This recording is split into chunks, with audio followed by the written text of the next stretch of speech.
I didn't have my microphone on. All right. Hey, good morning, everybody. It is, hold on, let me get my eyes on.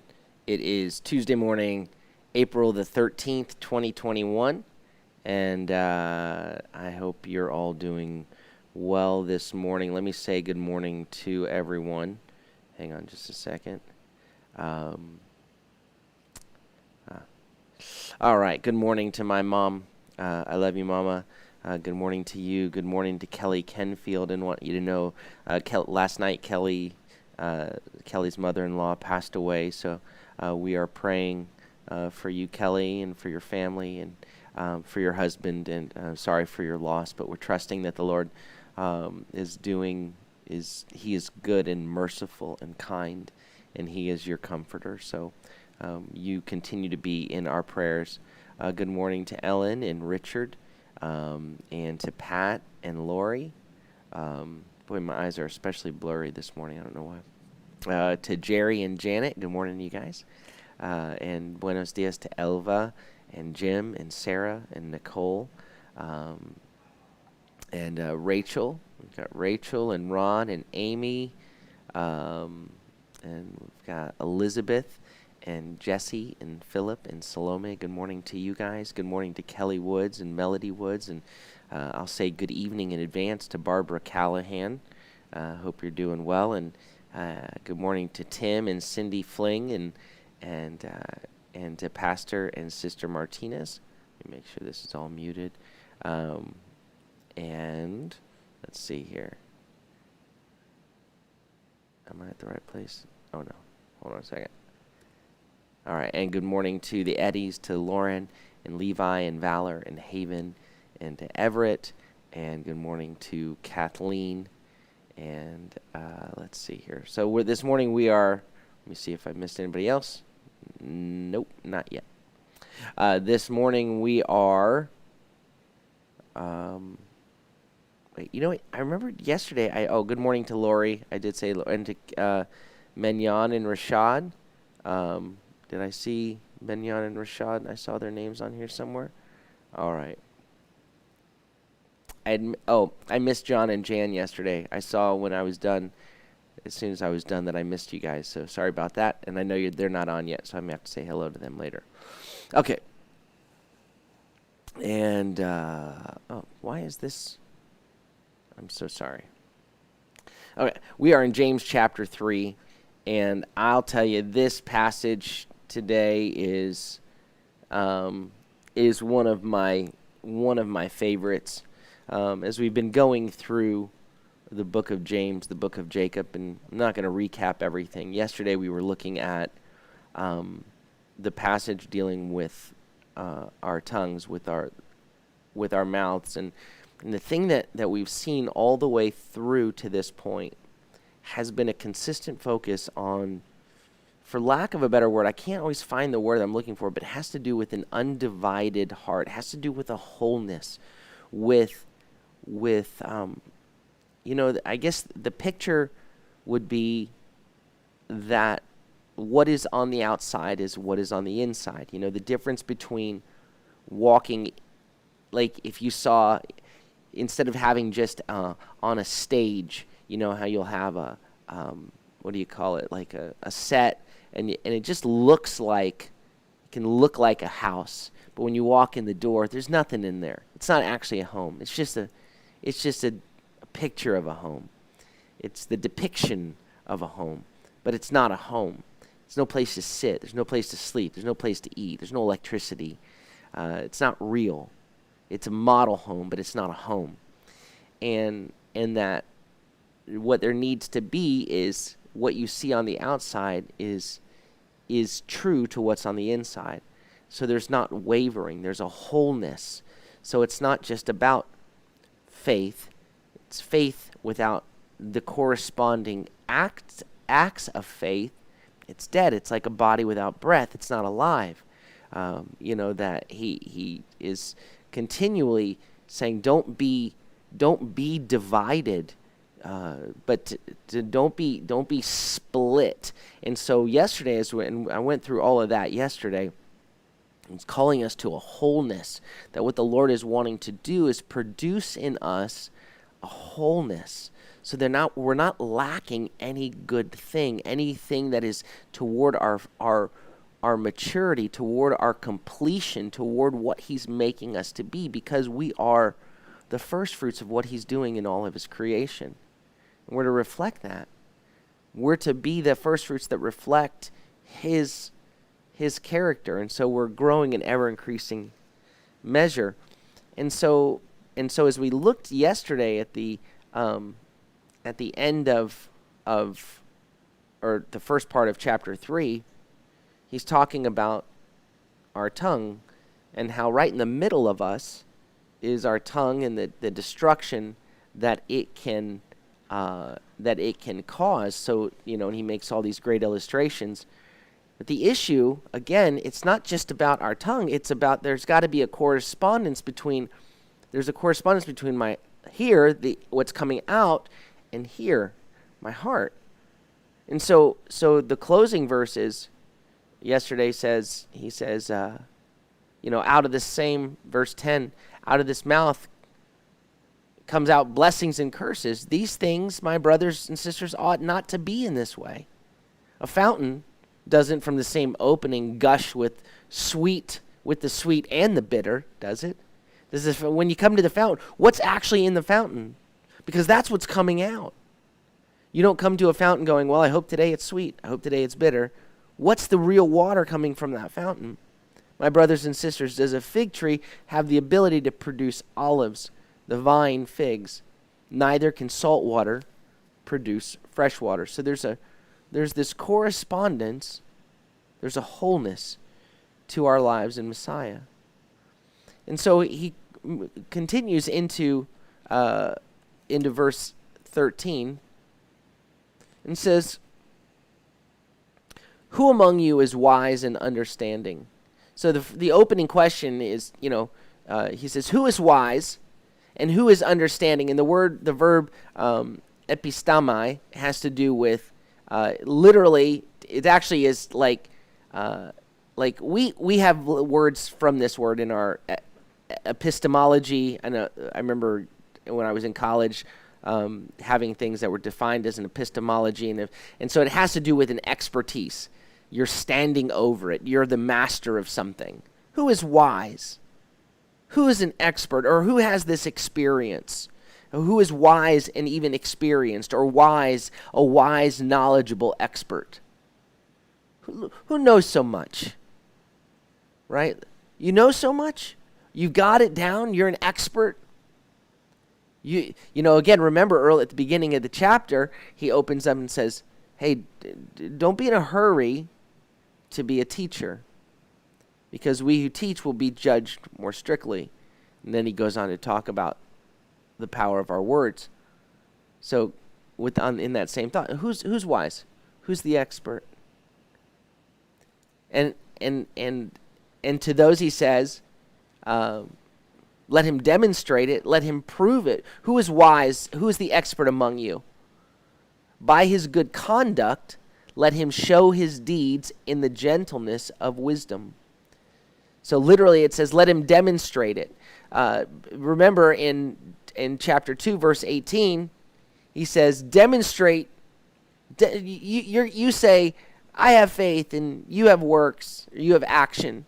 He says, demonstrate your faith without works, and I'll demonstrate to you my faith by my actions, by what I do. That's how I'm going to demonstrate it. So again, there has to be this correspondence, this singularity, this unity between my words and my actions, between if I have actual wisdom, if I have actual understanding, then that really should be demonstrated. Because wisdom is going to express itself in life. The one who knows and yet doesn't do is not normally the one we define as wise. It's the one who's able to put it into practice, right? And so there has to be this correspondence. And he says, so who's wise among you? Who's the expert?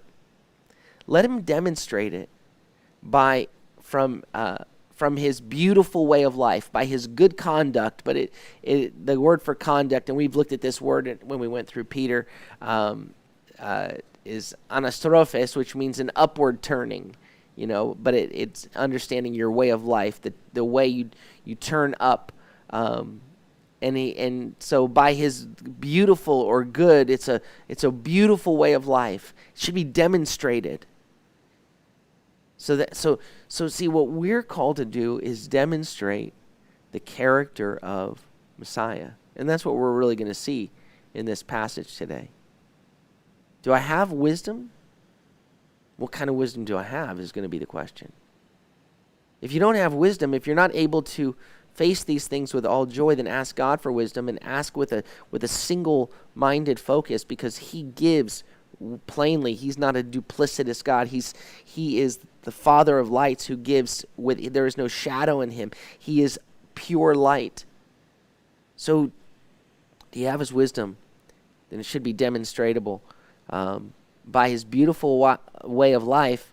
And then it continues, by his beautiful way of life, the actions of his actions in gentleness or in meekness, in humility, in the humility of wisdom, or in meek, gentle, humble wisdom. So it's not going to be in an arrogant wisdom. It's not going to be in a dominating wisdom. That's not the wisdom. Are you wise? Are you understanding? Do you understand these things, he says? Then it should be demonstrated by a beautiful way of life. It should be demonstrated by humility in wisdom, by a wisdom that is humble, a wisdom that is meek, a wisdom that is gentle. That's the kind of wisdom. Right? So he continues on here in verse 14. But if you have bitter jealousy and selfish ambition in your heart, do not boast and lie against the truth. Now this can actually, and I actually prefer a slight alteration in this translation. There's a couple of things, but where it says at the end, do not boast and lie against the truth, there's a word, there are several ways you can say not in Greek, and one of them is with a mem and an ita, me, and it can mean lest, or sometimes it's put in sort of the form of, it can form sort of a rhetorical question. So it would rather be saying, do you not boast?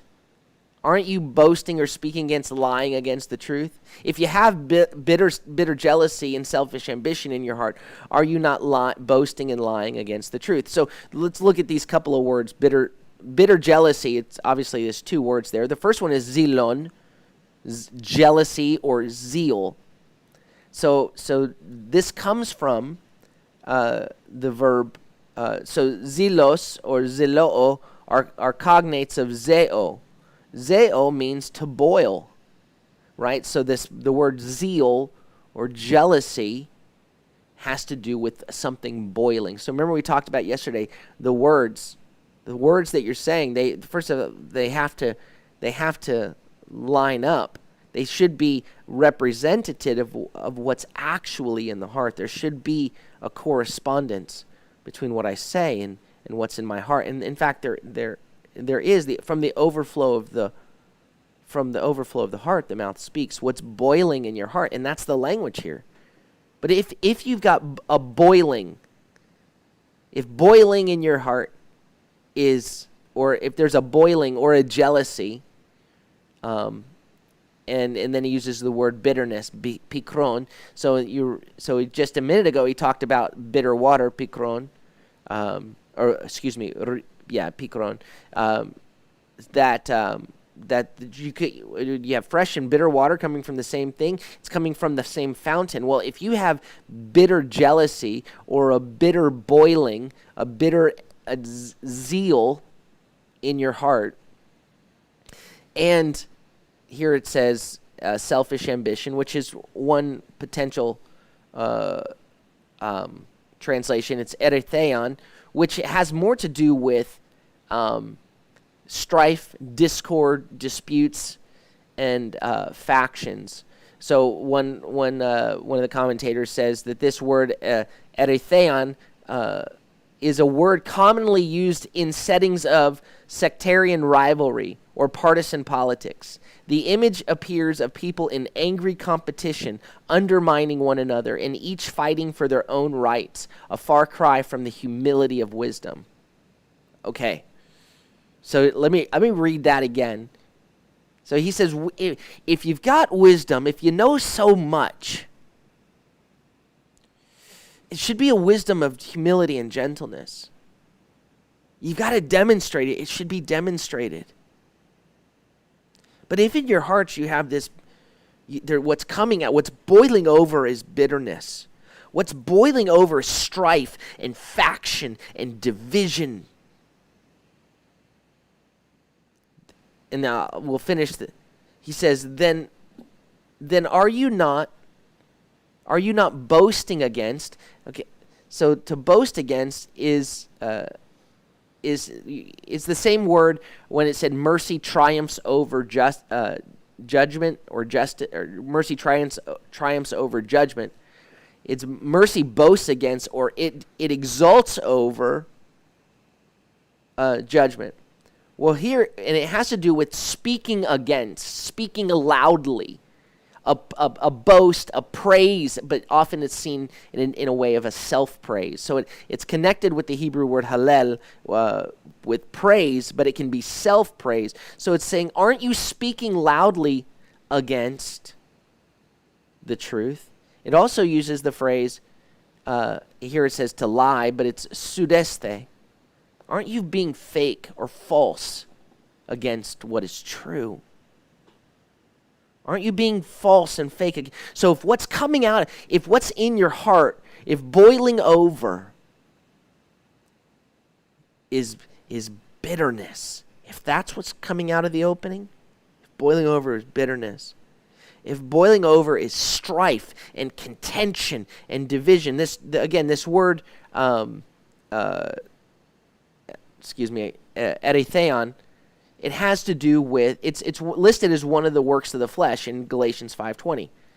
In fact, both the word zelos, that boiling is listed, and as the erge tis sarkos, as the works or the actions of the flesh. What is versus the fruit of the Spirit in Galatians chapter 5? What's coming out of our lives? Well, this kind of stuff, this boiling, this bitterness, these factions, these divisions, what's the source of that? It's not the Spirit. That's not the Spirit. It's the flesh. Don't blame that on the Spirit. Every good and perfect gift comes from above. But that stuff, he says in chapter 1, when you're tempted, when you give into that stuff, that's coming from the cravings, the destructive cravings within your own flesh, within your own destructive cravings. So this stuff says, if you have boiling bitterness or bitter jealousy, contentiousness, and I think selfish ambition is also a good, but again, it was used of people in angry competition, undermining one another, each fighting for their own rights, a far cry from the humility of wisdom. If that's what we're defined by, if that's what is coming out of us, it says, then aren't you actually speaking loudly and bearing false witness and being untrue, being fake toward what is true? That just nails it right there. What we see today in our society, that the loudest and the angriest people, the most contentious, it seems, are many of our own brothers and sisters, called by the name of Yeshua, bearing witness to his name in our society. And yet what is boiling over is not gentleness. It's not meekness. It's not the gentleness of wisdom. It's something different. Continues here, verse 15. This is not the wisdom that comes down from above, or this is not literally it's kind of like, this is not the upper wisdom, or it's not technically wisdom from above, but that would fit better in the way that we word things. This is not the wisdom from above. This is not the upper wisdom, he says. That this is not the upper wisdom coming down. That's not what that is. But it's earthly, unspiritual, and demonic. And the three words that he uses here, earthly, and then the word that's put as unspiritual is psyche. It's coming from my own soul, my own psyche, it's selfish. This is selfish wisdom. This is self-serving wisdom. It's earthly wisdom. It's selfish wisdom. It's demonic, it says. This contention, this boiling over of this bitterness, that what's coming out of our mouths at that point. Again, think back to what he said in you say, well, I believe God is one. Boy, you've got that down. That's good. Good. But even the demons do. And they tremble. And this stuff that's coming out of us, you may say the right, you may have the right doctrine, or you may have a right religious understanding, but with what's coming out of you, this is not coming from the Father of light, from whom every perfect gift, every gift of maturity comes. This is not a sign of the above wisdom. So again, it's easy for me to point at other people and say, boy, they're not acting out. But the question again is for me, when what's overflowing from me isn't reflective of what I believe and understand to be true, I have to stop and say, where's that coming from? It's coming from my own selfishness. There are times where when I find myself feeling impatient or just irritable. Where's that irritability coming from? It's usually because I'm inconvenienced, because I'd rather be doing something else. I don't want to be doing this thing right now that may be blessing you. I want to hurry up and get done with this. Don't slow me down with this. I can see it with my kids when they get frustrated because all our kids homeschool. I can see if I interrupt them from doing their homeschool to help me with something, they're like, ugh, and they're put out because they want to hurry up and get done with their school so they can do what they want to do. Right? That's ultimately, now they don't have that understanding. They don't have that realization. I can see it, but I bring it to their attention. They're like, no. And that's what I have to do, is self-searching with me. Why today am I boiling over? Why am I in a bad mood? Just in a bad mood. Why? What's going on in my heart? Because this isn't overflowing. This is not the wisdom from above that's being demonstrated. No, this is something different. And it can be one of these three things. It's not all of them. It's earthly. It's selfish. Doesn't mean everything that we do that is demonic per se, but it is in line with what is not of God, with what is of the evil one.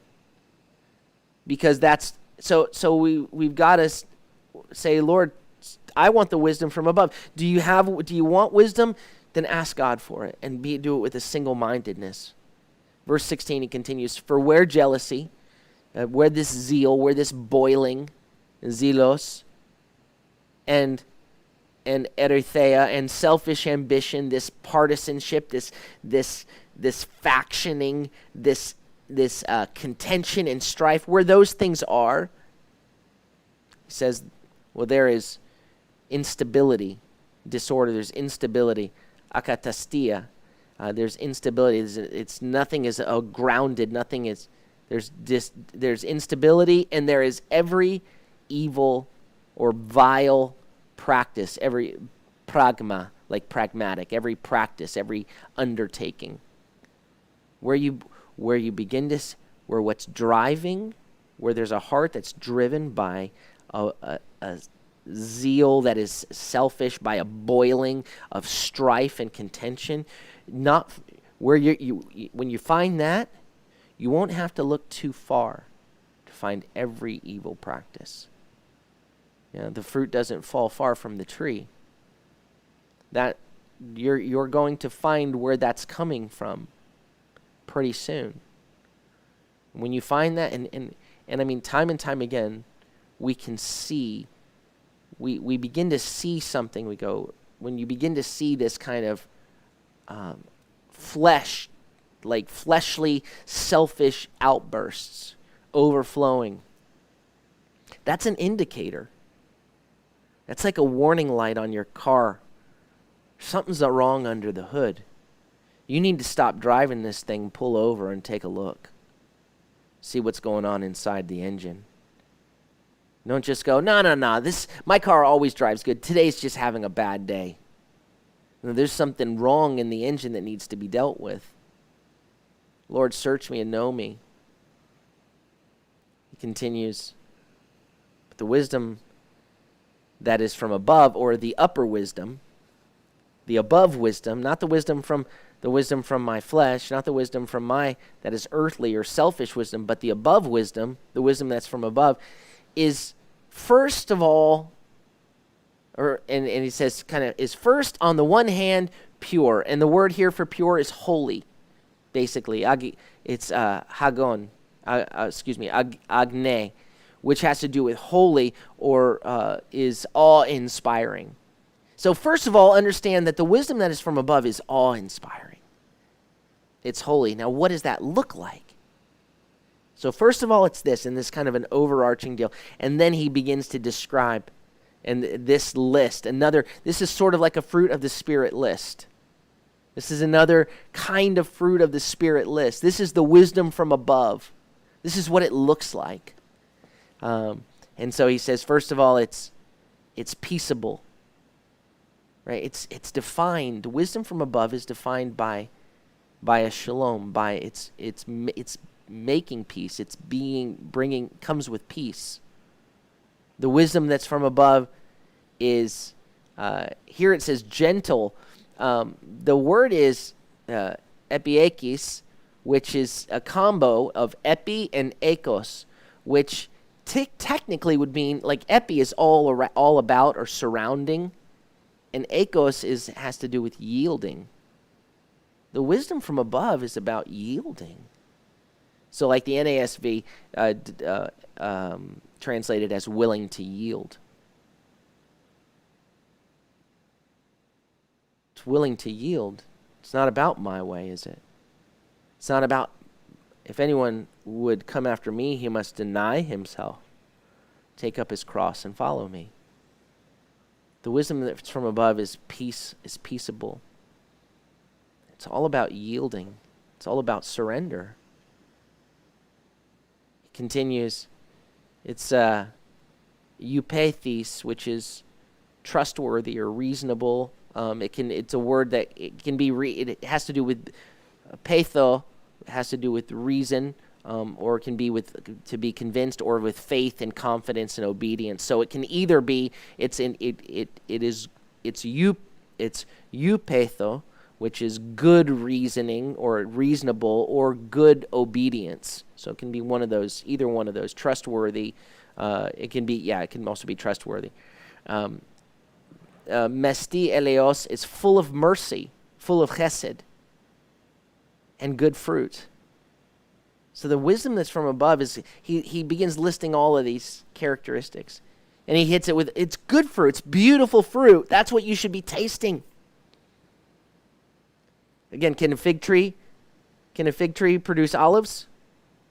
Or a vine, produce, what's the second one? Anyway, no, the tree, the fruit should be, it represents what tree it's growing from. So what's coming out? Is it bitterness? Is it what's boiling over? Bitter jealousy, envy, selfish driving factions? That is not from above. That's earthly. That's from me, or worse. It's demonic. That's not the wisdom. The wisdom that's from above is first, it's holy. It's awe-inspiring. When you encounter it, it's awe-inspiring. The wisdom that's from above is First of all, it's awe-inspiring and it's peaceable. It's willing to yield. No, go ahead. It's reasonable or open to reason. It's obedient. He continues. It's full of mercy, full of chesed, and good fruit. And then he continues. It's unwavering, adiakritos. Right, so this is that diakrino that when he talks in chapter 1 about you're making a distinction, you're wavering, you're doubting, and in chapter 2 he uses the word about partiality. You're making a distinction. Well, the wisdom that's from above is not. It's singular. It's unwavering. It's not making a distinction between people, and it's trusting in God's word. And the wisdom from that's above, the final word used is upakritos. It's anupakrit. It's unhypocritical. It's hypocrite. It's not play acting. It's the real deal. Who's wise among you? It's going to be demonstrated by a beautiful way of life. Who's an expert? It's going to be demonstrated in the wisdom that's from above. Is peaceable, willing to yield, trustworthy, full of mercy, kindness, chesed. It's beautiful fruit, not making distinctions, not wavering, not play acting. It's unhypocritical. It's pure. It's real. And the list here is there's kind of three. The first part of the list, peaceable, willing to yield, like yielding or deferent, reasonable or trustworthy. These have to do with the wise person's disposition. This has to do with my way of being, right? If I have the wisdom that's from above, this is my manner. This is how I'm disposed. This is how I'm oriented. But then it's full of mercy, full of active compassion, basically. Full of good fruit. Both of those have to do with our actions. So it's not just about my disposition, but it's my disposition with action. It's both and. There's a wholeness there. And then the final two of unwavering, unhypocritical. They describe, and when you look at it in the Greek, it's almost like the first several begin with an epsilon, and then the next couple, they all begin with epsilons until you get to the last two, which begin with the alphas. But the final two have to do with this enduring constancy, that I'm and this like a wholeness. They're not hypocritical, and they're not wavering. They're not going back and forth. They're not making distinction. There's a wholeness in all of this, that it's good fruit. And then the final verse we read today, and the fruit of righteousness is sown in shalom by those who make shalom. It says the fruit that is right or righteous, right? The fruit fruit that is truly right is when it says it's sown, it has to do with offspring. Is the seed, is the offspring, or is the sowing, the reproducing, the planting in peace by those who are doing or making peace. If you want righteous fruit that is truly right, then it's sown in shalom. It's sown in peace by those doing. There's an activeness to those that are peacemakers, those that are doing peace, those that are doing shalom. This is the fruit of righteousness. So there's a fruitfulness. There's a fruitfulness that's to be in our lives that's representative of that what you have on the inside is overflowing to the outside, is represented by the fruit in your life. And so again, it really does have this. There's so much just in these few verses this morning it's really powerful, and it really is calling us to not Look, again, none of us have arrived to know Yeshua fully in terms of fully representing his likeness and his character. Right? But we're growing in ever increasing measure. And it's not about acting things out. It's not about putting up a perfect front. It's about growing and asking God when I'm running into things that when I've got in the middle of my members, I've got this little tongue that is, we read yesterday, is the establishment of all kinds of the world's unrighteousness. Right in the middle, what do I do? There's nothing. People can control all kinds of things. Tame animals control. They've subdued the land, and yet they can't control their tongue. What do? I need to ask God for wisdom. I need to ask God for wisdom, not wavering, but with a wholehearted commitment to receiving that wisdom. And that above wisdom, that heavenly wisdom, that wisdom from above, what does that look like? How will it be demonstrated? And it's an ongoing process.